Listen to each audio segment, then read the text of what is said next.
नमस्कार, आप देख रहे हैं जिन न्यूज खबरें आप तक। मैं हूं आपके साथ शारदा झा। आप तमाम दर्शकों का स्वागत है। बुलेटिन की शुरुआत से पहले नजर डालते हैं आज की हेडलाइंस पर। मधवापुर के बाराटोल में दो बेटों के साथ प्रेमी के घर के बाहर 9 दिनों से धरना पर बैठी है विवाहिता।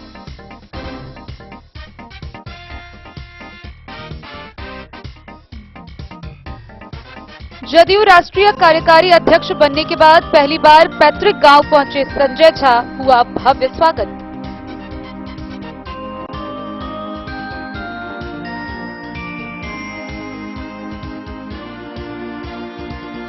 लदनिया के खाजीडीह जनता कॉलेज में शिक्षकों व कर्मियों ने 7 सूत्री मांगों को लेकर किया धरना प्रदर्शन।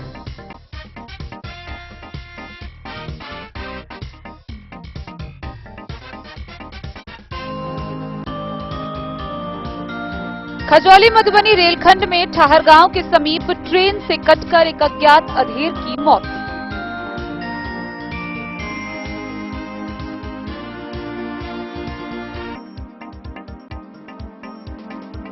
मधुबनी के अरेर थाना के कपसिया मुसहरी टोल में सिरफिरे दामाद ने चाकू मारकर अपने ही साला और ससुर को किया गंभीर रूप से घायल।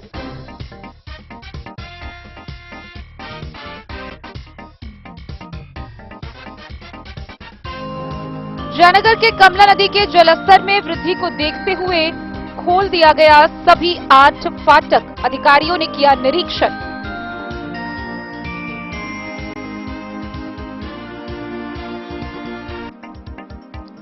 झंझारपुर में मनरेगा की मनमानी से त्रस्त मजदूर ने सड़कों पर किया धरना प्रदर्शन।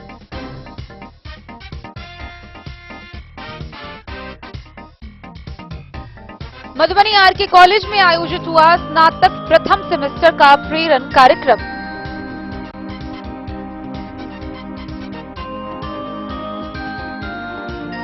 लदनिया के महथा गांव के मानस योग संस्थान में मनाया गया 27वां स्थापना दिवस।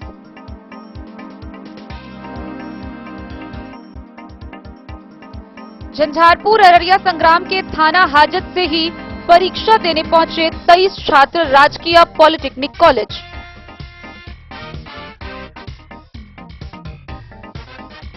रईका थाना पुलिस ने 5 किलो गांजा के साथ 2 तस्कर को किया गिरफ्तार, मोटरसाइकिल जब्त।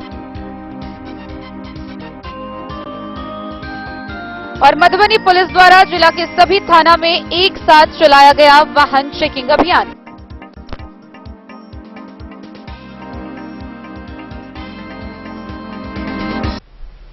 खबरें अब विस्तार से।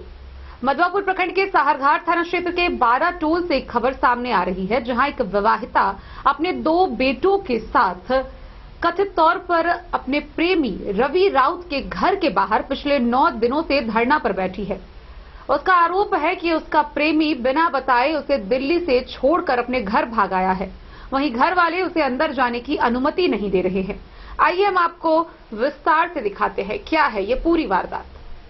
मधवापुर प्रखंड के साहरघाट थाना क्षेत्र स्थित बाराटोल में रवि राउत के घर ससुराल से भागी विवाहिता 2 बेटों के साथ 9 दिनों से धरने पर बैठी है। रिंकी राउत नाम बताने वाली उस महिला का आरोप है कि उसका प्रेमी उसे दिल्ली में छोड़कर बिना बताए भाग गया। वह प्रेमी को खोजने उसके गांव लौटी है। प्रेमी के परिवार वाले घर में नहीं जाने दे रहे हैं। घर वालों ने गेट में अंदर से ताला बंद कर लिया है। बंद मुख्य द्वार पर बच्चों के साथ बैठी महिला परिवारजनों से गृह प्रवेश की अनुमति मांगती है। दूसरी ओर उसका पति प्रेमी अपने पिता राम बाबू राउत के साथ घर से फरार है। दोनों बच्चों के जन्म के कई साल बाद 2024 में दोनों ने साहरघाट दुर्गा मंदिर में शादी की। रिंकी ने बताया कि वह पिछले 15 वर्षों से अपने प्रेमी के साथ है। उसकी पहली शादी 2008 में हुई थी। उसके बाद उसके प्रेमी से 2 बच्चे जन्मे। बड़ा बेटा रौनक कुमार की उम्र 12 साल है, छोटा बेटा युवराज कुमार 7 साल का है। दोनों बच्चे उसके पहले पति के घर में ही जन्म लेकर पले बढ़े। रिंकी ने बताया कि उसके पहले पति उसके काबिल नहीं है। प्रेमी के घर के बाहर ग्रामीणों ने पीड़िता को रहने के लिए शेड डाल दिया है। फिलहाल उसी में दोनों बच्चों के साथ वह दिन रात गुजारती है। वहीं भोजन गांव के लोग ही उपलब्ध करवा रहे हैं। क्या नाम है आपका? रिंकू राज। जोर से बोलिएगा। रिंकू राज। रिंकू राज। राउत राउत। रिंकू राउत। जोर से बोलिएगा, कैमरा में आवाज़ आएगी आपकी। ये दोनों आपके बच्चे हैं? जी बताएं, लोगों ने बताया कि आप अपने ससुराल में धरने पर बैठे हैं पति के घर पर। जी। क्या मामला है? पति छोड़ के भाग गए दिल्ली से, अंदर जाने नहीं दे रही है। बोल रहे हैं जब बेटा ही नहीं तो बहू कहाँ से, तुम गायब करवाई है। मेरे पे इल्ज़ाम लगाया जा रहा है कि तू खुद अपना पति को गायब करवाई हुई है, जबकि इन लोगों ने गायब करवाया हुआ, कहीं किडनैप करके रखा हुआ हमको छुपा शुरू के। से बताइए क्या मामला, कहाँ से आपका, कब शादी हुई, कब मेरा संपर्क हुआ? शादी हुआ 2024 में 21 मई को मंदिर में शाहघाट। 2024 में शादी हुई। जी। फिर ये दोनों बच्चे? ये दोनों बच्चे शादी से पहले का, हम दोनों का रिलेशनशिप 15 साल से चल रहा था। हम दोनों प्रेम रिलेशनशिप में थे 15 सालों से। इसी बीच 15 साल से? जी। किस ईस्वी में आपका संपर्क हुआ इनसे? इनसे मतलब शादी से पहले मतलब इनसे संपर्क था, तो मतलब शादी से पहले का ये बच्चा है दोनों? जी, इनसे शादी से पहले। तो बहुत लंबे समय तक रिलेशनशिप में आप रहे? जी जी, 15 साल के थे ओह। दोनों आदमी। तो आपका घर कहाँ हुआ, मायके? मस्सा। कहाँ, किस जिले में? दरभंगा जिला में। दरभंगा जिला में। इनसे कैसे संपर्क हुआ? यहाँ नानी घर है तो यहीं पे आते जाते थे। किसका नानी घर है? मेरा। ओ, तो नानी गांव आए थे आप? जी जी, नानी गांव उसी में आए थे, संपर्क हुआ? संपर्क में, हाँ। ओह। इसी तो टाइम से। ये बच्चों की उम्र इतनी बीत जाने के बाद शादी आपकी क्यों हुई? क्योंकि ये टाल रहे थे, आजकल कर रहे थे, करेंगे करेंगे कहते थे, टाल रहे थे बात को। फिर कैसे, कहाँ शादी हुई? फिर हम लोग दिल्ली गए, दिल्ली ले जाने के बाद फिर छोड़ कर भाग गए, फिर दोबारा आए। मतलब दिल्ली शादी से पहले गए? जी बच्चों, तब तक बच्चों के जन्म हो चुके थे? जी जी जी दोनों के? जी। हाँ, ठीक। फिर दिल्ली गए, फिर वो 2 दिन मेरे साथ रहा, उसके बाद फिर छोड़ के भाग गया। तो फिर हम यहाँ आए, मायके चले गए। मायके आने के बाद फिर कुछ दिन के बाद ये चले गए नेपाल छुपने के लिए। बाद में पता चला कि आ गया 12 टोल, तो हम 12 टोल भी हम भी आए सारगढ़ थाना में। क्या नाम है पति का? रवि राउत। रवि राउत। हाँ, जी। बताइए आगे। तो फिर उनको मतलब उठाए, 112 वाले उठाए, उसके बाद थाना में ले जाकर शादी करवाए। ग्रामीण और थाना वाले मिलकर शादी करवाए। कहाँ? सारगढ़ थाना में। अच्छा, सारगढ़ थाना में शादी हुई? नहीं नहीं नहीं, मतलब मिलकर शादी करवाए, ग्रामीण और थाना वाले से मिलकर शादी कहाँ करवाए। दुर्गा शादी? स्थान, दुर्गा मंदिर में, सॉरी दुर्गा मंदिर में, कहाँ? सारघाट में दुर्गा मंदिर है ना। अच्छा, हाँ। वहीं पे शादी करवाए। उसके बाद हम लोग चले गए मायके। मायके जाने के बाद फिर हम लोग चले गए वहाँ दिल्ली। दिल्ली 1 महीना मेरे साथ रहा। उसके बाद इन लोगों ने इतना उनको फ़ोन किया, इतना टेंशन दिया, दिल्ली टेंशन, घर के आदमी को, मामा, माँ बाप, भाई भौजाई, पूरा भाई, वो सब फ़ोन करता था बार बार। उसकी बहन भी, उसकी बड़े भाई का जो साली है वो भी फ़ोन करके उसको परेशान करता था। और उसके बाद वो थोड़ा टेंशन में रहने लगा। उसके बाद मेरे साथ मारपीट भी करने लगे इन लोगों की वजह से। फिर सही से रहने लगे हम लोग के साथ। फिर वो बाद में बहाना करके कि जा रहे रूम ढूंढने के लिए, और निकल गए।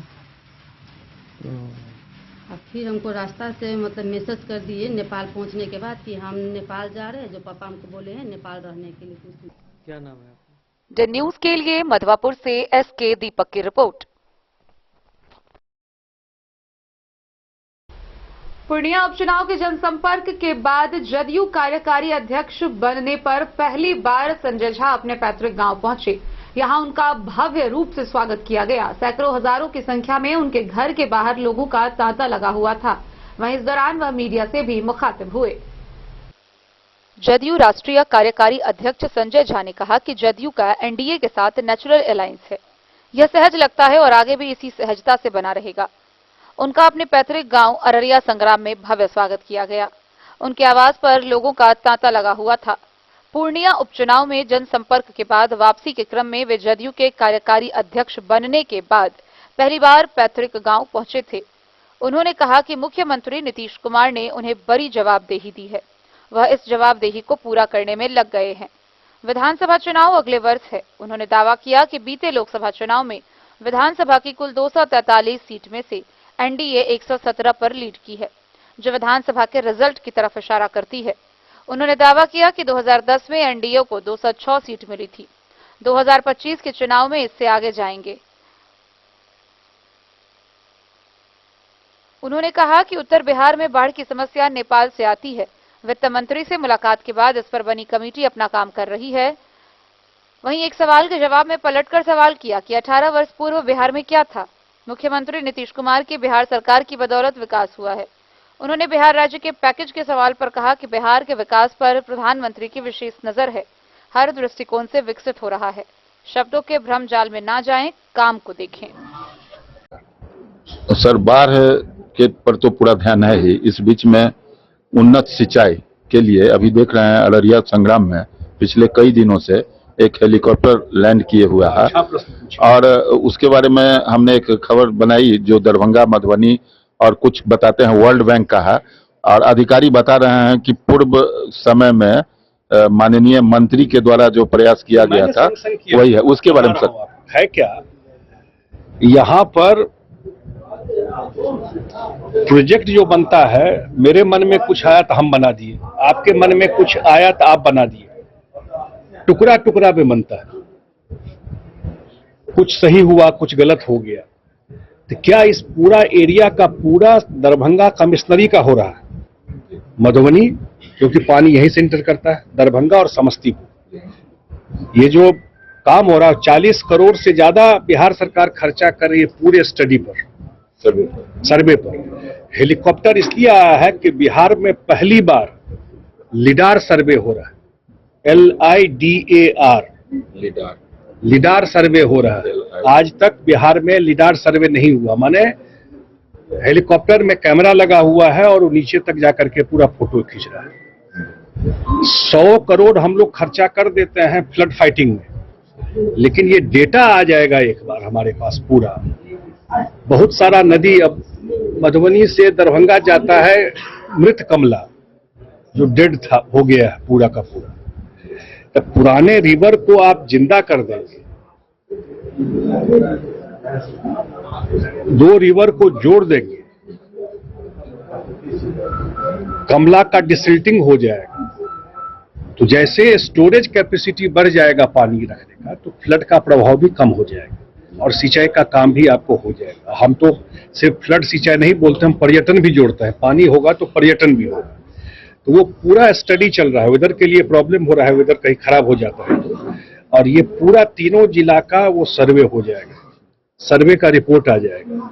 तो एग्जैक्ट डिपार्टमेंट को पता रहेगा, भले ही वो इम्प्लीमेंट वो प्रोग्राम 5 साल में हो, लेकिन पता रहेगा कि मुझे क्या क्या चीज करेंगे जो इस एरिया का फायदा होगा। अभी तक इस लेवल का स्टडी नहीं हुआ, तो मैं थोड़ा एक्स्ट्रा एफर्ट लगा कैबिनेट से पास करा के, इसीलिए स्टडी चल के लिए हेलीकॉप्टर है। ये संजोग है कि यहाँ हेलीपैड है इसलिए रुका हुआ। जी जी जी, और इसको गांव से मत जोड़िए। नहीं, गांव से नहीं, हेलीपैड यहाँ पहले से बना हुआ है, इसलिए यहाँ पर वो लोग लगा लिया है।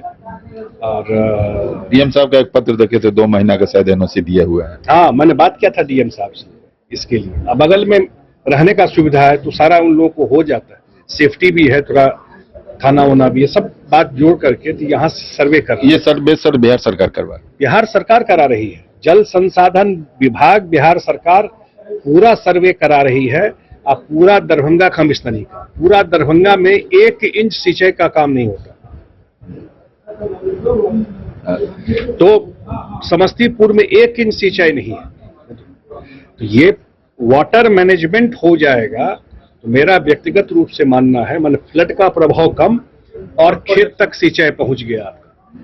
तो इस 3 जिला का तो मैं कह सकता हूं कि काया पलट हो जाएगा, और असंभव कुछ नहीं है, उसी पर काम कर रहे हैं। अंत में सर उपचुनाव पूर्णिया के बारे में हम लोग गए थे, अब तो 10 तारीख को चुनाव ही है, और बहुत अच्छे पोजीशन में जो एनडीए के प्रत्याशी है वहां पर कलाधर मंडल जी वहां है, और मेरे ख्याल से ठीक रहेगा रिजल्ट, कहीं कोई दिक्कत नहीं। अरे भाई, बिहार के जनता जो अलायंस जनवरी में हुआ एनडीए का, बीजेपी जेडीयू का, मैं हमेशा लोगों को बोलता हूं कि ये नेचुरल अलायंस है। जनता के बीच मोहर मारा, ठप्पा मारा हुआ अलायंस है। तो जनवरी में अलायंस हुआ और चुनाव में जनता ने मोहर मार दिया इस अलायंस पर कि बिल्कुल सही हुआ। सर, विशेष राज्य मिलेगा कि टेक्निकल वर्ड पे मत जाइए, ये सब वो बात करता है जो चाहता है कि झगड़ा फंसे। हमको रिकॉर्ड पे बोल रहे हैं। बिहार को जो हम लोग का मानना है कि बिहार अपने सीमित संसाधन में बहुत काम किया। 18 साल 18 साल पहले आपका क्या एज होगा? कते एज चला? 18 साल पहले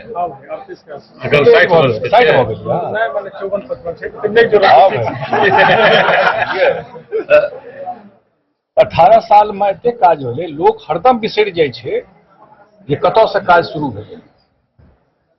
नहीं बिसरबाक चाहिए। ये लोग जिस एरिया से आते हैं, आदमी भी जाता था क्या उधर घनश्यामपुर साइड? 18 साल में अपने सीमित संसाधन में बिहार ने इतना काम किया। थोड़ा सा मदद बिहार को केंद्र से और मिल जाएगा तो अगले 5 साल में हम लोग भी बहुत आगे और निकल जाएंगे। सर, जदयू की नई जवाबदेही मिली है, क्षेत्र भी बढ़ेगा, बिहार के बाहर भी जाएगी पार्टी? बिल्कुल जाएगी। झारखंड में चुनाव होने वाला है, वहां हम लोग चुनाव लड़ेंगे। आगे यूपी में, दिल्ली में, जहां पार्टी का आधार पहले रहा है, निश्चित रूप से क्या इस पार्टी में ये हुआ कि मुख्यमंत्री जी बिहार में काम करते रहे, लेकिन इनके काम को लेकर बाहर उतना हम लोग नहीं जा पाए। वो लेकर के हम लोग निश्चित रूप से जाएंगे। तो एक बात जो मैं कह रहा था आपको, सबसे बड़ी बात, ये 18 साल में काम, वो अलग चीज है। ये भी रिसर्च का बात है कि जो वोट देते समय बहुत लोगों को ये ध्यान नहीं रहता। 5 साल तो जरूर काम का बात करते हैं, जिस दिन वोट देने जाते हैं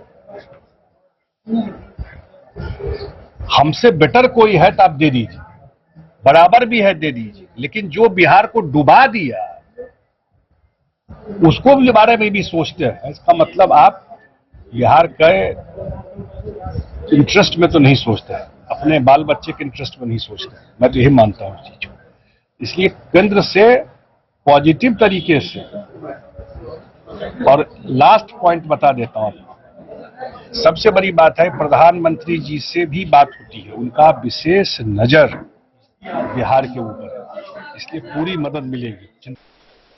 झंझारपुर से सरफराज सिद्दीकी की रिपोर्ट। लदनिया के खाजेडीह स्थित जनता कॉलेज में शिक्षक व शिक्षकेतर कर्मियों ने धरना प्रदर्शन किया। गौरतलब हो कि कॉलेज के शिक्षकों व शिक्षकेतर कर्मियों ने अपनी 7 सूत्री मांगों के समर्थन में अनशन शुरू किया है। उन्होंने कहा है कि कॉलेज अगर उनके इन सभी जायज मांगों को पूरा नहीं करती है तो आगे आमरण अनशन किया जाएगा। लदनिया प्रखंड के खाजेडीह सुखदेव महतो जनता कॉलेज के शिक्षक व शिक्षकेतर कर्मचारियों ने अपनी 7 सूत्री मांगों को लेकर मंगलवार से कॉलेज प्रांगण में अनिश्चितकालीन धरना देते हुए प्रदर्शन किया। गौरी शंकर कामत, भोला प्रसाद महतो, शंभुनाथ झा एवं काशी प्रसाद सिंह के नेतृत्व में आयोजित कार्यक्रम को संबोधित करते हुए वक्ताओं ने कहा कि कॉलेज प्रशासन के द्वारा जब तक उनकी मांगों को पूरा नहीं किया जाता है तब तक उन लोगों का धरना प्रदर्शन जारी रहेगा। उनकी मांगों को पूरा करने में विलंब होने पर आमरण अनशन किया जाएगा। धरना को कई प्रोफेसर ने संबोधित करते हुए कहा कि कॉलेज शिक्षकों और शिक्षकेतर कर्मचारियों का जायज मांग पूरा करने में कॉलेज प्रशासन पूरा विफल है।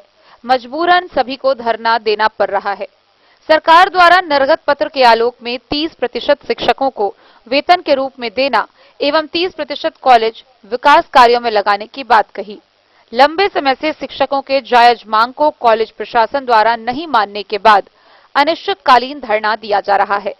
वक्ताओं ने कहा कि हमारी मांगों में राज्यादेश के अनुसार 20 जनवरी 2019 से 23 तक कॉलेज के आंतरिक स्रोत का 10% राशि भुगतान किया जाए। अनुशंसित पद पर कार्यरत कर्मचारियों का पद सृजन अविलंब कराया जाए। किसी भी परिस्थिति में बिना पूर्व के सूचना के कर्मचारियों का मासिक वेतन बंद नहीं होना चाहिए। अवकाश प्राप्ति से खाली होने वाला पद पर कार्यरत कर्मचारियों को ही रखा जाना चाहिए। कॉलेज में संचालित कर्मचारी कल्याण कोर्स की राशि 2018 से अद्यतन कर्मचारी कल्याण कोर्स में जमा किया जाए व राशि केवल कर्मचारियों के कल्याण में ही खर्च किया जाए। जो कर्मचारी अवकाश प्राप्त कर चुके हैं उसे सेवा से मुक्त किए जाने के साथ अवकाश प्राप्त कर्मचारियों को पेंशन लागू किया जाना चाहिए।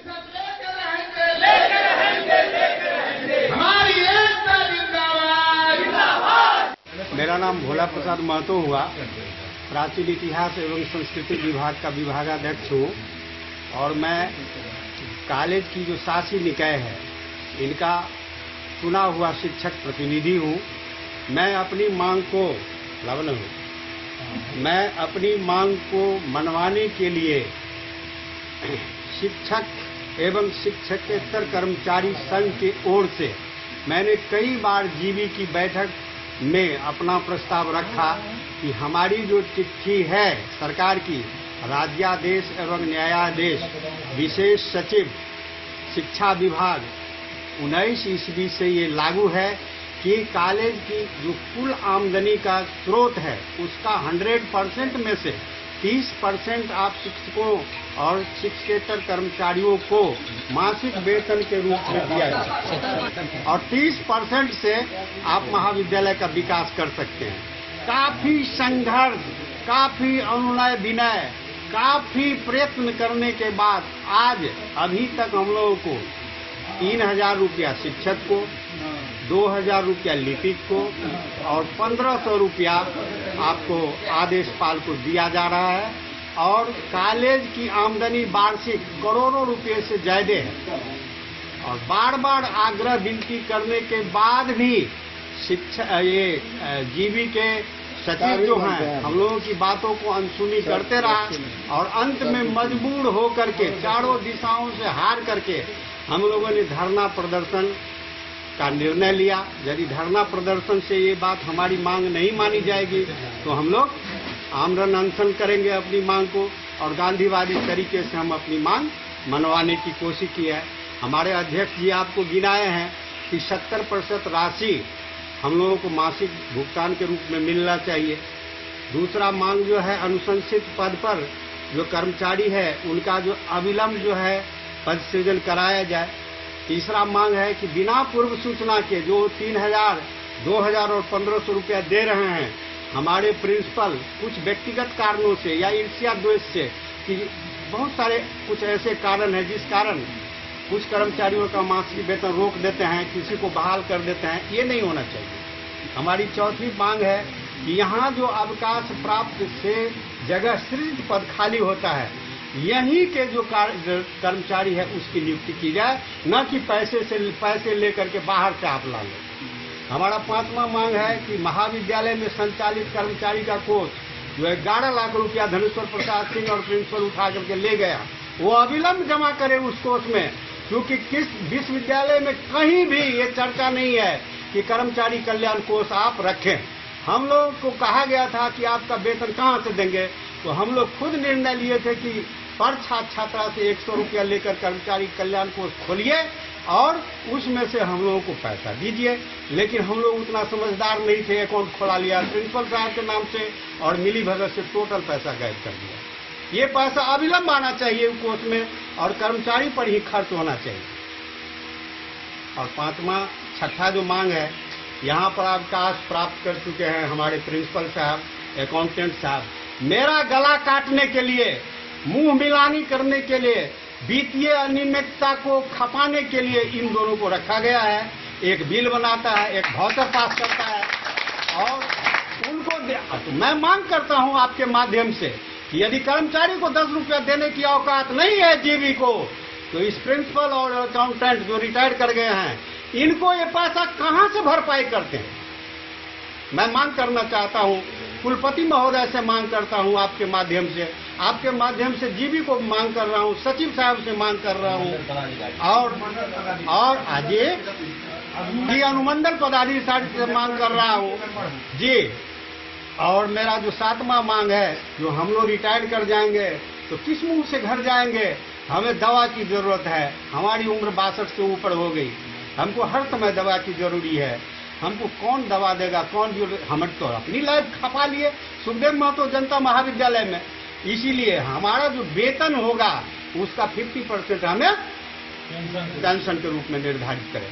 और ये मांग जब तक नहीं मांगी जाएगी तो मैंने 13 जगह से परमिशन ले चुका हूँ।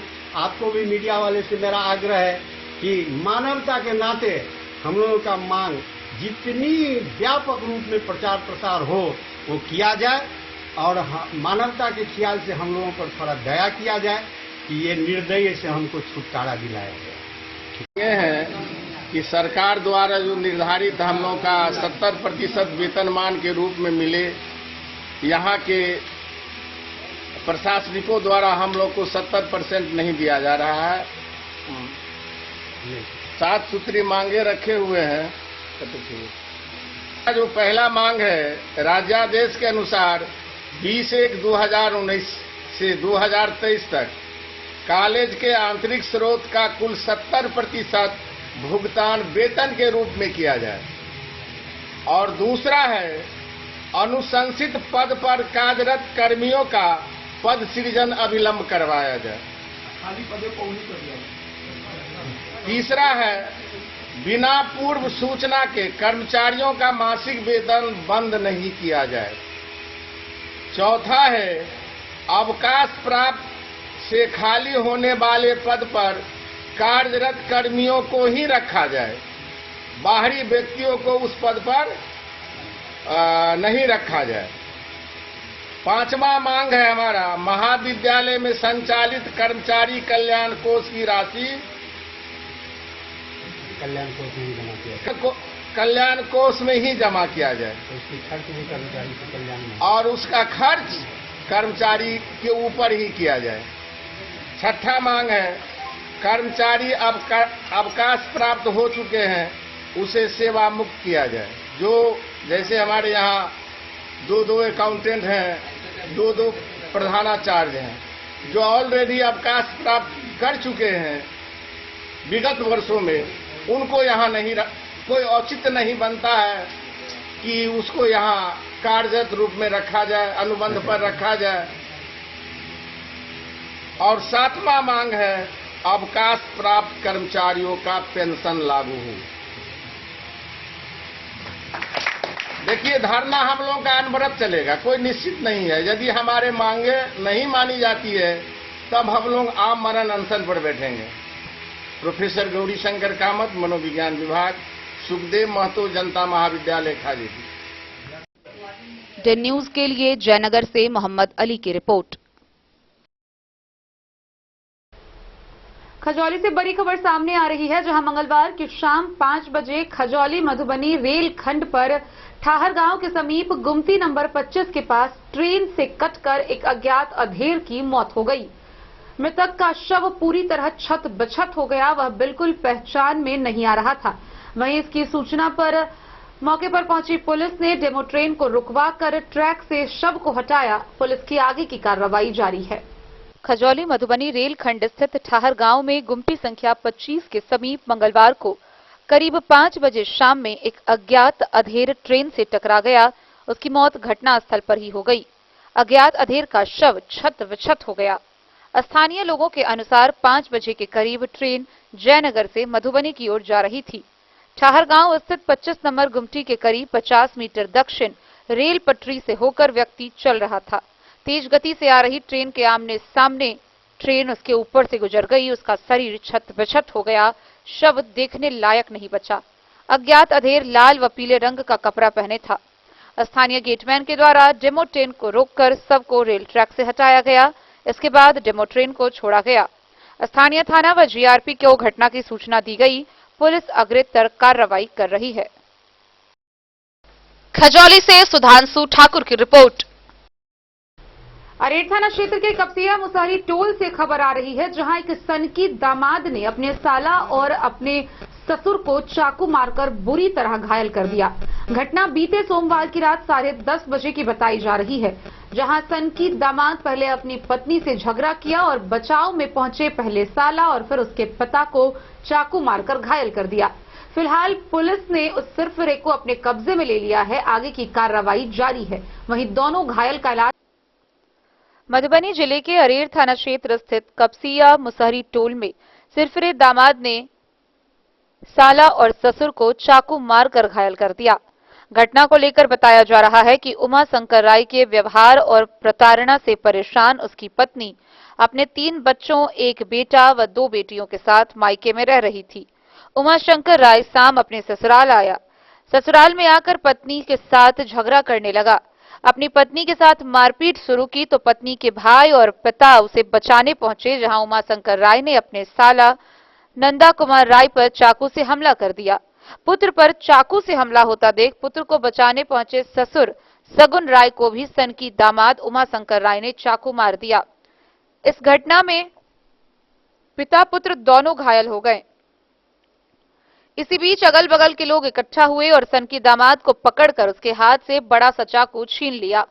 लोगों ने घायल पिता पुत्र को इलाज के लिए मधुबनी सदर अस्पताल लाकर भर्ती कराया है। घायल पिता पुत्र को लेकर चिकित्सक कुणाल ने बताया कि दोनों खतरे से बाहर हैं। वहीं परिजनों और मोहल्ले के लोगों ने आरोपी सिरफिरे दामाद को पकड़कर घटना की जानकारी अरेर की थानाध्यक्ष नेहा कुमारी को दी। सूचना मिलने के बाद बिना देर किए दल बल के साथ पहुंची अरेर थाना पुलिस ने मौके पर पहुंचकर मामले की तहकीकात करने के बाद आरोपी उमाशंकर राय को कब्जे में लेकर थाना पहुंची, जहां कानूनी कार्रवाई की प्रक्रिया की जा रही है। वहीं पुलिस प्रशासन ने आरोपी की पत्नी सहित पुत्र एवं पीड़ित परिवार ने आरोपी के विरुद्ध कठोर कार्रवाई की मांग की है। तुम्हारे पति को मार दिया है? पति जी को मारे, करीब दोनों सीने में मारे हैं और जांग पे मारे हैं। जांग पे ज्यादा मारे हैं। सीना में 2 जगह मार दिया है? 2 जगह मारे, कह रहे तो मर्डर कर दिया। क्या आदमी को मारा है चाकू? 2 आदमी को मारे हैं। आपका कौन है ये मेरे ननद का पति देव है। काहे ऐसा किया है? ये खर्चा नहीं देते थे मेरे ननद, हम लोग पालते हैं ननद जी को। यहाँ रहती है? हाँ, यहीं पे रहती है। 3 बच्चे हैं, 3 बच्चे को खाने नहीं देते हैं। ये अगला के मारने की कोशिश करता है। वहाँ पर जाते तो मेरे ननद की सास सब मारती है, सारे आदमी मारती है। ये पी के मारता है, सब बच्चे सबसे मारता है। ये बच्चे को लेने के आया है। ये घर पे बैठा था, दिन ही निकला था, 2 आदमी को मर्डर कर मेरे पति आए, ये पकड़ के सीधे मारा।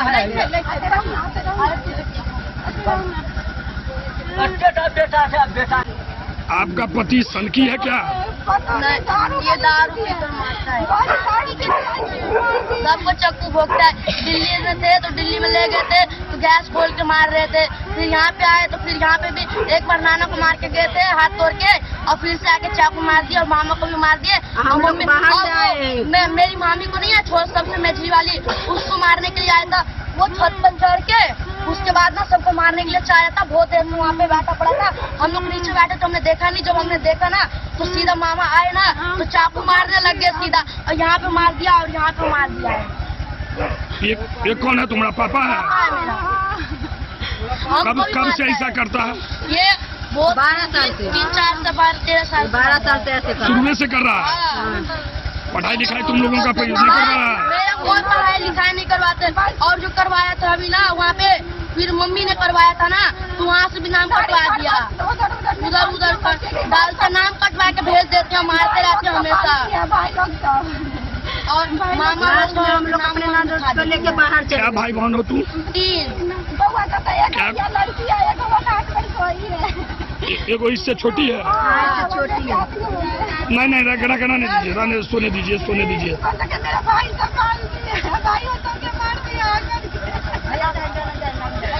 तो अब इसको क्या सजा मिलना चाहिए? देखो यहाँ पे ये बच्ची है। तो फांसी का सजा दे दो। हम लोग जैसे पालते हैं वैसे हम लोग पालेंगे। फांसी का सजा होना चाहिए और हमको दोबारा मारे ना उनका इनको करना चाहिए। उनको फांसी का सजा दे दो। इनको फांसी का सजा सीधा दे दो। ऐसे आदमी का रखना ही ऐसे खराब है। बिया फांसी को भी मार के गए। वो बोल रहे हैं क्या? वो बोल रहे हैं अगर तुम्हारा बारी अभी जब हमारा बारी आएगा ना तो हम तुम लोगों को काट के गाड़ देंगे, सीधा काट के गाड़ देने की बात कर रहे हैं वो। क्या हुआ है? तो क्या हुआ आपके साथ?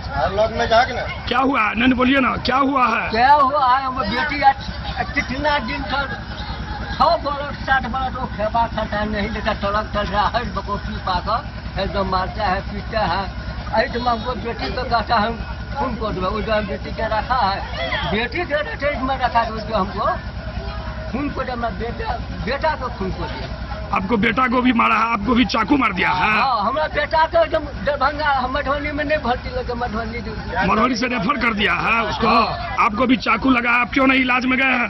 नहीं किया है हम। आप इलाज में क्यों नहीं गए हैं? आप भी इलाज में जाइए। क्या नाम हुआ आपका? सगुन राय। कहाँ का दामाद है ये? लपटोली पटवाई अरेर थाना क्षेत्र का है ना मामला? अब थाना कहाँ है? आपका घर कहाँ है? कपसिया मुसरी टोल आपका घर हुआ? अरेर थाना? इसका बहनों में मारपीट किया चाकू से। कहाँ घर हुआ आपका? क्या नाम है इसका? आपका थाना अरेर है। कई आदमी घायल है?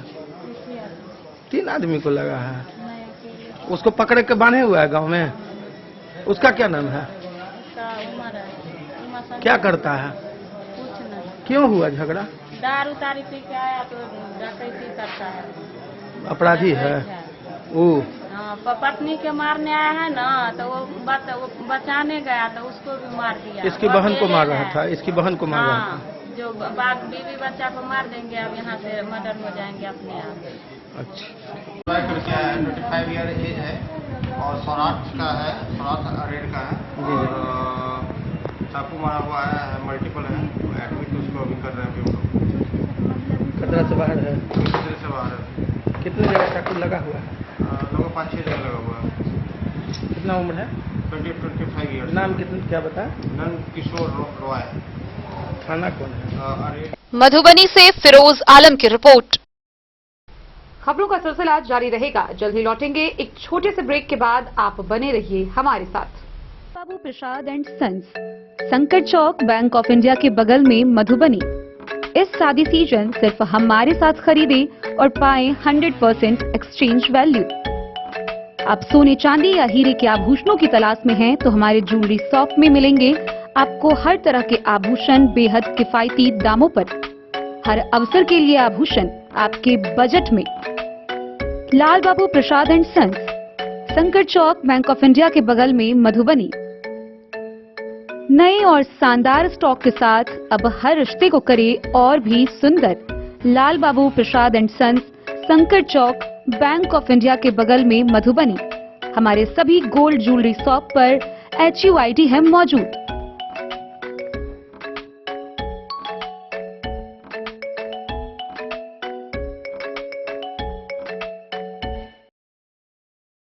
ट्रेंड के इस जमाने में क्या आप भी चाहते हैं स्टाइलिश और फैशनेबल कपड़े? क्या आप अपने लुक को अपग्रेड करना चाहते हैं? अगर हाँ, तो आज ही आएं Bombay fashion readymade sari showroom. हमारे पास पुरुषों, महिलाओं और बच्चों के लिए है नए से नए फैशन ट्रेंड में कपड़े और एक्सेसरीज का लार्ज कलेक्शन।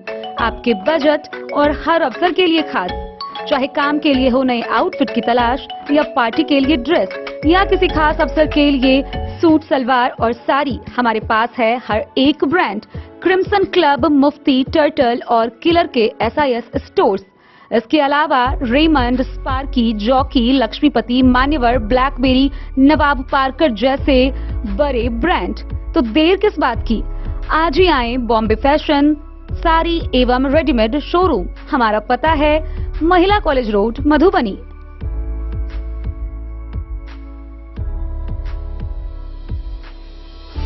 अगर है आपको सोने चांदी या हीरे के आभूषणों की तलाश तो आज ही आएं लाल बाबू ज्वेलर्स, महिला कॉलेज रोड, मधुबनी। मिथिलांचल में 100 वर्ष से अधिक की विरासत और आपकी सेवा में हर आभूषण पर हॉलमार्क उपलब्ध है। हर अवसर के लिए आभूषण, शादी हो, पार्टी हो, त्योहार हो, आपके बजट में और आपके डिजाइन के अनुसार। तो आज ही हमारी ज्वेलरी शॉप पर आएं और अपने प्रियजनों के लिए खरीदे खूबसूरत आभूषण।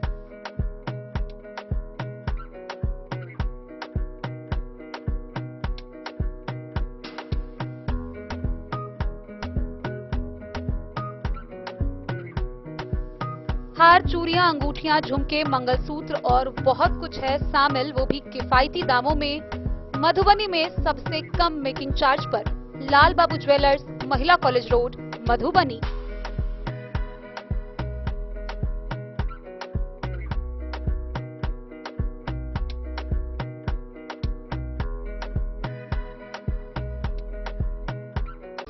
ज्वेलरी हाउस स्वर्णश्री, सोने की शुद्धता मापने वाला यंत्र कैरेटोमीटर यहाँ उपलब्ध है, क्योंकि सोने की शुद्धता और आपके विश्वास के साथ कोई समझौता नहीं। रत्न, सोना व चांदी के हर तरह के आभूषणों के लिए एक बार अवश्य आएं। लाइट वेट व बेहतरीन कारीगरी वाले गहनों का अनूठा संगम। आपका भरोसा ही है हमारी पूंजी। बिना किसी मिलावट व पूरी शुद्धता के साथ हॉलमार्क गहने आपको देना हमारा परम कर्तव्य। तो देर किस बात की, अपने मनपसंद गहनों की खरीदारी के लिए आज ही आए। पता याद रखें, ज्वेलरी हाउस स्वर्णश्री, बड़ा बाजार, मधुबनी। जयनगर में कमला नदी के जलस्तर में वृद्धि होने के साथ ही बाढ़ का खतरा मंडराने लगा है। वहीं इसको लेकर जल संसाधन विभाग के अभियंताओं की टीम व अधिकारियों के द्वारा स्थल निरीक्षण कर जायजा लिया गया। बाढ़ के खतरा को देखते हुए सभी 8 फाटकों को खोल दिया गया है। नगर के कमला नदी के जलस्तर में वृद्धि को देखते हुए जल संसाधन विभाग के अभियंताओं की टीम द्वारा लगातार कैंप किया जा रहा है। बाढ़ नियंत्रण विभाग झंझारपुर 2 के कार्यपालक अभियंता गुलाम गौश के नेतृत्व में बाढ़ नियंत्रण अवर प्रमंडल के सहायक अभियंता विजय कुमार प्रिंस, सहायक अभियंता अजय कुमार, अरविंद कुमार एवं मोहम्मद फैयाज के द्वारा कमला नदी के पश्चिमी व पूर्वी तटबंधों का निरीक्षण किया। बाढ़ नियंत्रण विभाग के अभियंताओं की टीम ने कमला पूर्वी तटबंध लगभग 12 किलोमीटर व लगभग 14 किलोमीटर पश्चिमी तटबंध का निरीक्षण किया। कार्यपालक अभियंता गुलाम गौश ने बताया कि नदी के जलस्तर में वृद्धि को देखते हुए विभाग द्वारा अभियंताओं के सहयोग से लगातार निगरानी किया जा रहा है। दोनों तटबंध के सुरक्षा को लेकर प्रत्येक किलोमीटर पर तटबंध श्रमिकों को तैनात किया गया है। संवेदनशील स्थल पर बिजली की व्यवस्था को लेकर जनरेटर सुविधा बहाल किया गया है। सभी कनीय अभियंता और सहायक अभियंता को निर्देश दिया गया है कि अपने अपने कार्य क्षेत्र में तटबंधों की लगातार निरीक्षण करें। किसी तरह की कोई परेशानी होने पर त्वरित कार्रवाई करने का निर्देश दिया। उन्होंने लापरवाही बरतने जाने वाले अधिकारियों के खिलाफ कार्रवाई की बात कही। चिन्हित स्थलों पर बालू भरा बैग पर्याप्त मात्रा में उपलब्ध करा दिया गया है। गेज निरीक्षक द्वारा प्रत्येक घंटे पानी बढ़ोतरी की जानकारी विभाग को देने की बात कही है। कार्यपालक अभियंता ने विभाग अभियंताओं के साथ कमला पुल, जयनगर के बलुआ टोल व बेतौनहा गांव के 0 किलोमीटर तटबंध स्थल का निरीक्षण किया। इसके अलावा पानी दबाव वाले स्थानों का निरीक्षण कर उपस्थित अधिकारियों को कई आवश्यक दिशा निर्देश दिए। गौरतलब हो कि दोपहर 3:45 तक नदी का जलस्तर खतरे के निशान से 10 सेंटीमीटर ऊपर बह रहा था। जल संसाधन विभाग व बाढ़ नियंत्रण विभाग के अधिकारियों के द्वारा लगातार मॉनिटरिंग की जा रही है। नदी के जलस्तर में वृद्धि के कारण जयनगर प्रखंड के तटबंध किनारे बसे बेलही दक्षिणी पंचायत के इस्लामपुर मोहल्ला, खैरामाट क ख, पड़वा बेलही पंचायत के खैरामाट ग, कुरहिया पंचायत के टेढ़ा एवं डोडवार पंचायत के ब्रह्मोत्तर, डोडवार व छड़की गांव के लोग भयभीत हैं। जलस्तर में वृद्धि के कारण कमला नदी किनारे इस्लामपुर मोहल्ला के ईदगाह के समीप बसे घर के समीप तक पानी का फैल गया है। नदी के जलस्तर में वृद्धि को लेकर स्थानीय प्रशासन पूरी तरह से अलर्ट मोड में नजर आ रहे हैं। जल संसाधन विभाग के अनुसार 3:45 तक खतरे के निशान से 10 सेंटीमीटर ऊपर पानी बह रहा है। पानी में बढ़ोतरी को देखते हुए जल संसाधन विभाग के द्वारा कमला नदी के सभी 8 फाटकों को खोल दिया गया है।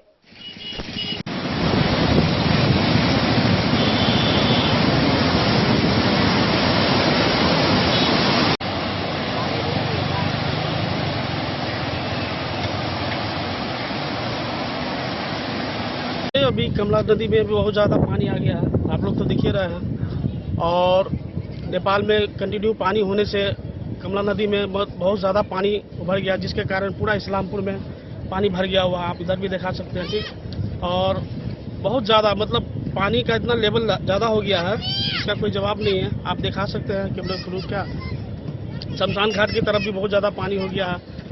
और सवेर में देखे थे मौसम का हालत क्या था, इसके कारण बहुत ज़्यादा जो कमला नदी में जो है जलस्तर बढ़ गया है। और बाहर का पानी घुसने से इस्लामपुर में जो भी जितने घर परिवार है सबको एक सब डर सा घुस गया, जो कहीं घर में पानी न चल जाइए, वो एकदम डर सा घुसा, भयभीत हो गया है सब। इस्लामपुर में पूरा पानी घुस गया। क्या नाम हो गया? मेरा नाम MD सद्दाम हो गया। डेन न्यूज के लिए जयनगर से मोहम्मद अली की रिपोर्ट। मनरेगा की योजनाओं में दूसरे मजदूरों से काम करवाकर अपने चहेते मजदूरों के खाते में पैसे भेजने का सिलसिला जोरों पर चलता है। इतना ही नहीं बल्कि ज्यादा मजदूर भी दिखाया जाता है।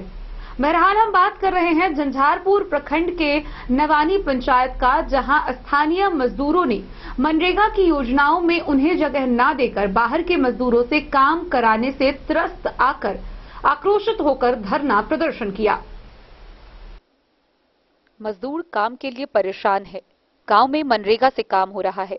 काम कराने वाले ठेकेदार बाहर से मजदूर लाकर खाना पूर्ति करते हैं। मजदूर के बदले ट्रैक्टर से मिट्टी भरवाते हैं। स्थानीय मजदूरों को काम पर नहीं लगाते हैं। इस बात से आक्रोशित कई दर्जन महिला पुरुष मजदूर झंझारपुर प्रखंड के परमानंदपुर गांव वार्ड 10 में मनरेगा से बन रही कच्ची सड़क पर आकर धरना दे दिया। मजदूरों का आक्रोश था कि सरकार पलायन रोकने के लिए गांव में मनरेगा योजना चलाई है और हम लोग काम के लिए रोजगार कार्ड बनाकर दर दर भटक रहे हैं। मौके पर मौजूद मजदूर ने बताया कि बांध को दोनों बगल से छीला जा रहा है ताकि भौतिक निरीक्षण में अधिकारियों को यह पता चले कि भरपूर मिट्टी भरी गई है। पता चला कि कार्यकारी एजेंसी पंचायत रोजगार सेवक है। पंचायत समिति योजना से काम हो रही है। पीआरएस रामनंदन ने बताया कि सोमवार को काम नहीं चल रहा है, जबकि पीओ ने बताया काम चल रहा है। पीआरएस ने कहा बोर्ड लगा दिया जाएगा। ट्रैक्टर से मिट्टी भराई एवं स्थानीय मजदूरों को काम न मिलने के बाद पर उन्होंने चुप्पी साध ली। यह योजना परमानंदपुर गांव में सच्चिदानंद राय के घर से सिरखरिया सीमा तक बांध पर मिट्टीकरण की है। इसमें कई तरह की कमियां सामने आ रही है। गौरतलब हो कि मनरेगा की योजनाओं में दूसरे मजदूरों से काम करवाकर चहेते मजदूर के खाते में पैसे भेजने का धंधा जोरों से चलता है। ज्यादा मजदूर दिखाना भी चलता है। बीते दिनों चनौरागंज के एक कार्य में ऐसे ही मामले में झंझारपुर एसडीओ ने पीओ से स्थिति स्पष्ट करने का आदेश दिया था। यह मामला अभी शांत भी नहीं हुआ कि नवानी पंचायत का नया मामला सामने आया।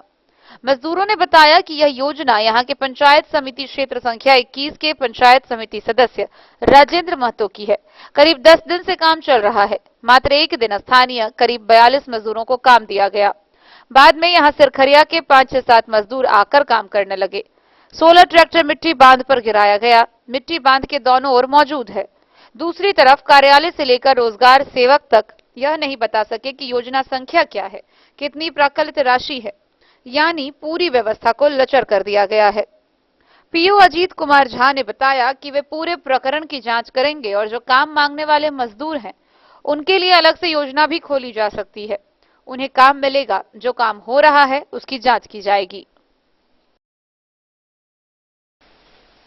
झंझारपुर से सरफराज सिद्दीकी की रिपोर्ट।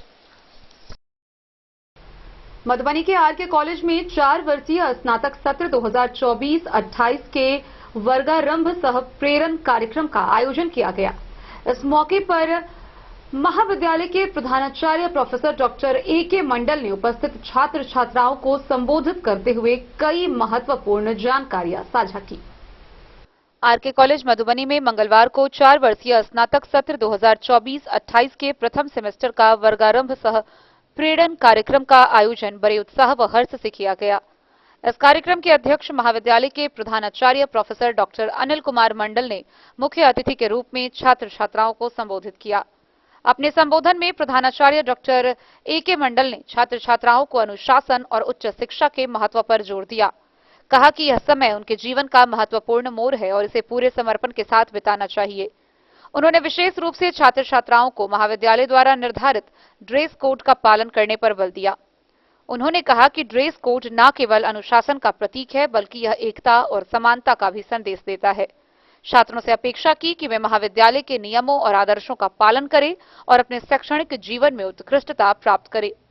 कार्यक्रम का मंच संचालन हिंदी विभाग के सहायक प्राध्यापक डॉक्टर दीपक त्रिपाठी ने कुशलतापूर्वक किया। उनके संचालन ने पूरे कार्यक्रम को व्यवस्थित बनाए रखा। उन्होंने अपने शब्दों के माध्यम से छात्रों को प्रेरित किया और उन्हें महाविद्यालय के विभिन्न पहलुओं से अवगत कराया। धन्यवाद ज्ञापन जंतु विज्ञान के सहायक प्राध्यापक डॉक्टर शिव कुमार यादव ने प्रस्तुत किया। अपने वक्तव्य में महाविद्यालय के सभी शिक्षकों, कर्मचारियों और विशेष रूप से नवागंतुक छात्र छात्राओं का धन्यवाद व्यक्त किया। उपस्थित सहायक प्राध्यापक मोहम्मद मरगूब आलम ने कहा कि प्रथम चयन सूची में चयनित होने के बाद इस कार्यक्रम में इतनी संख्या में छात्र छात्राओं की उपस्थिति बताती है कि अब छात्रों में भी अपने भविष्य को संवारने की ललक है। इस अवसर पर विभिन्न शिक्षकों ने अपने अपने विषयों के बारे में छात्र छात्राओं को विस्तृत जानकारी भी दी। कार्यक्रम के दौरान विभिन्न विभागों के प्रमुख और वरिष्ठ प्राध्यापकों ने अपने विचार प्रस्तुत किए और छात्रों को मार्गदर्शन प्रदान किया। मधुबनी से फिरोज आलम की रिपोर्ट। लगनिया प्रखंड के महता गांव स्थित मानस योग संस्थान में स्थापना दिवस कार्यक्रम का आयोजन हुआ। गौरतलब हो कि यह 27वां स्थापना दिवस था जिसे धूमधाम से मनाया गया। जयनगर अनुमंडल के लदनिया प्रखंड के महथा गांव स्थित मध्य विद्यालय में मंगलवार को मानस योग संस्थान 27वां स्थापना दिवस मनाया गया। कार्यक्रम की अध्यक्षता विद्युत विनियामक आयोग के सदस्य रहे पूर्व सीएमडी इंदु शेखर झा ने किया, जबकि संचालन योगाचार्य अनिल कुमार झा ने किया। योगाचार्य अनिल कुमार झा ने योग के महत्व को विस्तार पूर्वक जानकारी साझा की। पूर्व सीएमडी इंदु शेखर झा ने कहा कि मानस योग संस्थान की स्थापना अनिल कुमार झा ने 9 जुलाई 1996 में दिल्ली में एक केंद्र से की थी और आज भारत और विदेशों में संस्थान के 12 से अधिक योग केंद्र निःशुल्क प्रतिदिन संचालित हो रहे हैं। लदनिया से मोहम्मद अली के साथ आशीष झा की रिपोर्ट। खबरों का सिलसिला जारी रहेगा। जल्द ही लौटेंगे एक छोटे से ब्रेक के बाद। आप बने रहिए हमारे साथ। होटल गोकुल राज।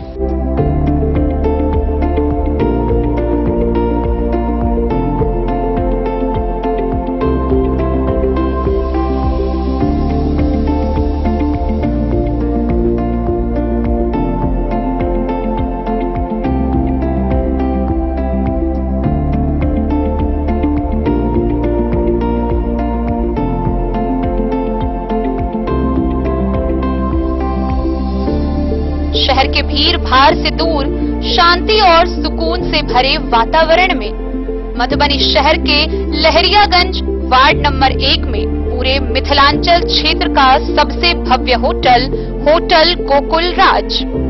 4 मंजिला इमारत की इस होटल में है 4 बड़े बड़े बैंकेट हॉल, रिंग सेरेमनी, शादी, मीटिंग या पार्टी, हर एक आयोजन के लिए अलग से हॉल की व्यवस्था, रेस्टोरेंट की व्यवस्था जहां एक से बढ़कर एक लजीज व्यंजनों का मिलेगा संगम और रहने का उचित प्रबंध, suite room, AC room, non AC room से सुसज्जित होटल जहां लिफ्ट की भी है व्यवस्था, पार्किंग का पूरा इंतजाम।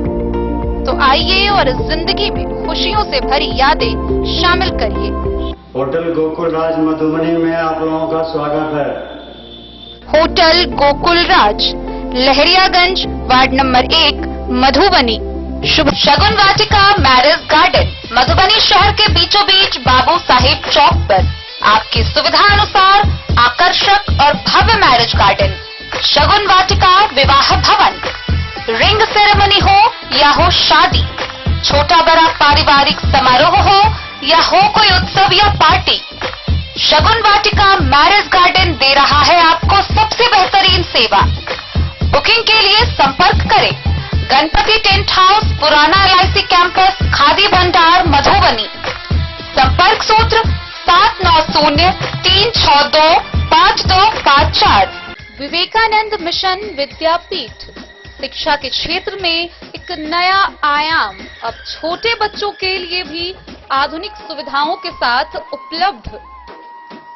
विवेकानंद मिशन विद्यापीठ जूनियर, जहां क्लास प्री नर्सरी से 5th स्टैंडर्ड तक के बच्चों का एडमिशन प्रारंभ है।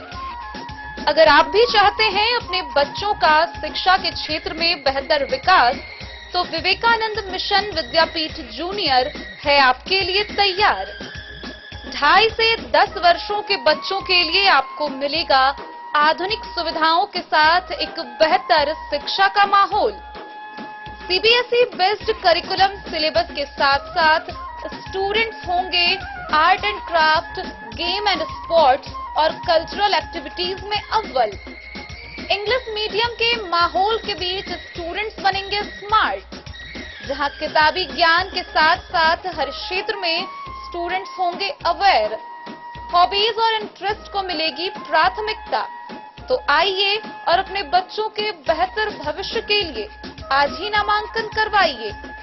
Vivekananda mission Vidyapeeth junior.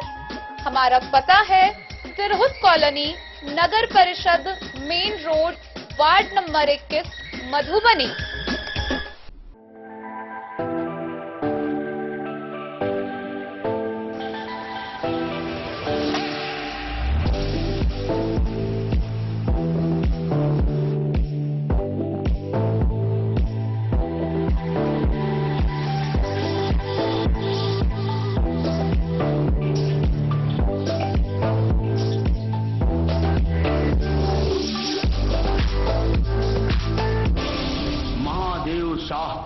Amarnath Prasad jewellers 916 hallmark branded gold एवं diamond jewellery showroom Gandhi Chowk. Jhanjharpur अनुमंडल के अररिया संग्राम थाना के हाजत से ही कुल 23 छात्र पॉलिटेक्निक कॉलेज परीक्षा देने के लिए पहुंचे। गौरतलब हो कि बीती रात स्थानीय छात्र और लॉज में रह रहे छात्रों के बीच बवाल होने के बाद कुल 52 छात्रों को पुलिस ने अपने हिरासत में लिया। गौरतलब हो कि छात्रों की सुरक्षा को देखते हुए पुलिस ने अभिरक्षा में लेते हुए उन सभी को रात भर हाजत में रखा, जहां अगले दिन उनके भविष्य को देखते हुए उनमें से 23 छात्रों के परीक्षा होने पर पुलिस अपने ही अभिरक्षा में उन्हें परीक्षा केंद्र पर ले गई, जहां 2 पालियों में परीक्षा आयोजित होने के बाद उन्हें वापस थाना पर लेकर आया गया।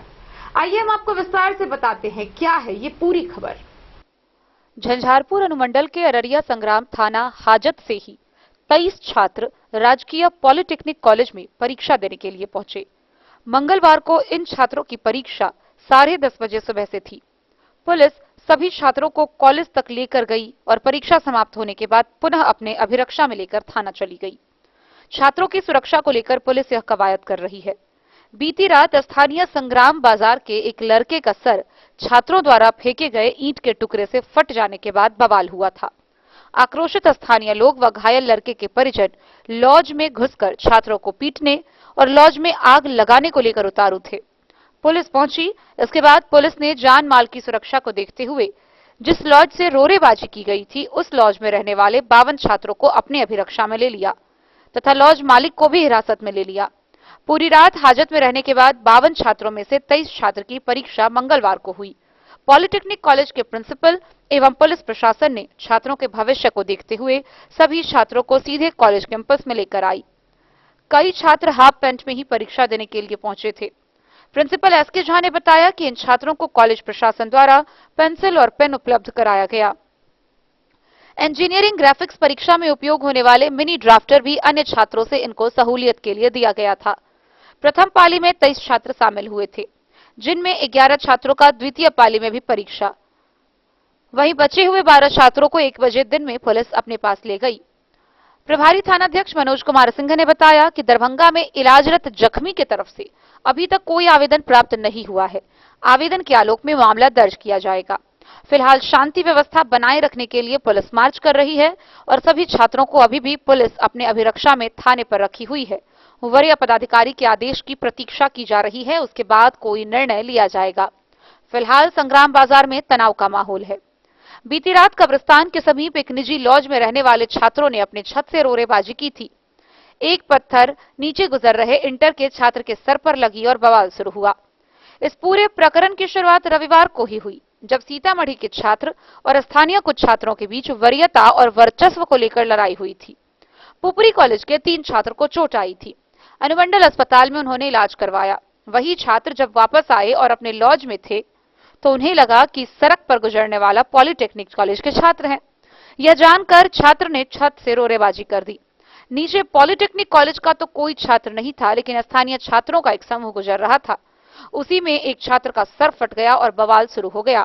फिलहाल संग्राम बाजार में तनाव बना हुआ है। झंझारपुर से सरफराज सिद्दीकी की रिपोर्ट। रेका थाना की पुलिस ने गुप्त सूचना के आधार पर कार्रवाई करते हुए तकरीबन 5.5 किलोग्राम गांजा के साथ 2 तस्कर को गिरफ्तार किया है। उनके साथ से एक मोटरसाइकिल भी जब्त की गई है। गिरफ्तार किए गए दोनों तस्कर की पहचान कर ली गई है, जिसे आगे की कार्रवाई के लिए न्यायिक हिरासत में भेज दिया गया है। जिला मुख्यालय से सटे रहेका थाना पुलिस को गुप्त सूचना मिली। ग्राम फुहरी की ओर मोटरसाइकिल सवार गांजा लेकर जा रहा है। सूचना की सत्यापन करने बताई जगह पर पहुंचे रहेका थाना पुलिस तो मोटरसाइकिल सवार दोनों व्यक्ति पुलिस की गाड़ी देखते ही मोटरसाइकिल छोड़कर भागने लगा, जिसका पुलिस बल के द्वारा खदेड़ कर पकड़ लिया गया तथा मोटरसाइकिल को जब्त कर लिया गया। मोटरसाइकिल पर लदे 5 किलो 200 ग्राम गांजा भी बरामद कर जब्त कर लिया गया। गिरफ्तार तस्कर की पहचान कलवाही थाना क्षेत्र के मधेपुर गांव निवासी शुभ नारायण चौधरी के पुत्र लालबोध चौधरी, वहीं दूसरा तस्कर राजनगर थाना क्षेत्र के भटसिम्मर गांव निवासी राम प्रसाद पासवान का पुत्र रमेश कुमार पासवान के विरुद्ध प्राथमिकी दर्ज कर न्यायिक हिरासत में लेने हेतु व्यवहार न्यायालय मधुबनी भेज दिया गया। यह जानकारी रहेका के थानाध्यक्ष रविंद्र कुमार ने दी। मौके पर थानाध्यक्ष रविंद्र कुमार, एसआई रूपक कुमार, एएसआई मोहम्मद मोइन के साथ चौकीदार सहित अन्य पुलिस बल तैनात थे। मधुबनी से फिरोज आलम की रिपोर्ट। मधुबनी जिला के सभी थाना में एक साथ मधुबनी पुलिस द्वारा आपराधिक दृष्टिकोण से वाहन चेकिंग अभियान चलाया गया। सुरक्षा के दृष्टिकोण से चलाए जा रहे वाहन चेकिंग के दौरान जिला भर से कुल 3 वाहनों से 3000 रुपए बतौर वाहन जुर्माना राशि भी वसूल की गई। मधुबनी पुलिस द्वारा जिला के सभी थाना में एक साथ अपराध नियंत्रण के दृष्टिकोण से वाहन चेकिंग की गई। शराब कारोबारियों के विरुद्ध कार्रवाई करते हुए 104 लीटर विदेशी शराब व एक कार को लखनऊ थाना क्षेत्र से जब्त किया गया। वहीं 158 लीटर विदेशी शराब व एक कार के साथ एक शराब कारोबारी को झंझारपुर थाना क्षेत्र से गिरफ्तार किया गया। गौरतलब हो कि 9 जुलाई को पिछले 24 घंटे में विभिन्न थाना क्षेत्रों से मधुबनी पुलिस ने कुल 12 लोगों को गिरफ्तार किया, जिसमें 4 व्यक्ति शराब के कांड में गिरफ्तार किए गए। हत्या के प्रयास में 1, लूट के कांड में 1, एनडीपीएस एक्ट में 2 और अन्य कांडों में 4 लोगों की गिरफ्तारी हुई। वहीं जिले भर से 2182 लीटर देसी विदेशी शराब बरामद किए गए। वहीं वाहन चेकिंग के दौरान 3 वाहनों से बतौर जुर्माना 3000 रुपए वसूल किए गए। इसके अलावा दिन भर की हुई कार्रवाई के दौरान एक मोटरसाइकिल, एक स्कॉर्पियो, एक पिकअप, एक मोबाइल, एक चाकू और एक 4 चक्का वाहन जब्त किया गया। Bureau report Madhubani. तो आज के इस बुलेटिन में फिलहाल इतना ही। कल फिर हाजिर होंगे नई खबरों के साथ। तब तक दीजिए पूरी टीम को इजाजत और मधुबनी की हर छोटी बड़ी खबरों के लिए देखते रहिए DIN न्यूज, खबरें आप तक। नमस्कार।